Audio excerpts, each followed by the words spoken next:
So, you just got access to Smite 2 and you want to try it out. You start and you see terms like strength and intelligence and you're not sure what it means.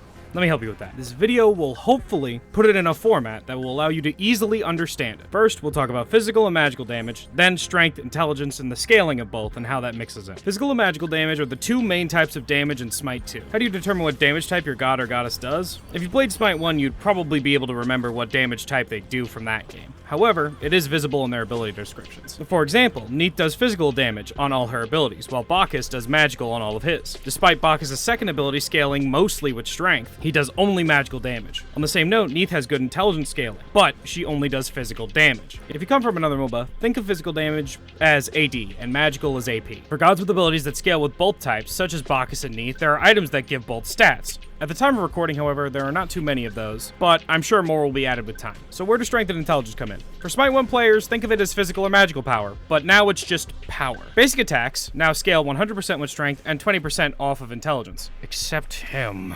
However, not every character is a basic attack character. For example, Anhur and Sol are both basic attack characters, whereas Hecate and Ares are not. Abilities work a bit different. Some abilities only scale with one type, strength or intelligence. For example, Anhur's second ability and Hecate's first. However, there are other abilities that scale with both types, such as Neith's first ability. However, I need to remind you that building strength does not equal physical damage, and building intelligence does not equal magical damage. Your damage type is bound to the character you are playing, so keep that in mind. Another interesting thing with intelligence is it usually scales with a utility part of a character's kit. For example, the healing on Amaterasu's one, or the mitigations on her second ability. With that, I hope I was able to simplify things for you when starting out this new game. If you learned something new, I'd appreciate it if you'd sub and like the video. You can always unsub later if you think I suck. Remember, this is an alpha, so there are a couple of bugs, and make sure to report it to the right channels. They'll be linked down in the description. Regardless, I hope you have a great day.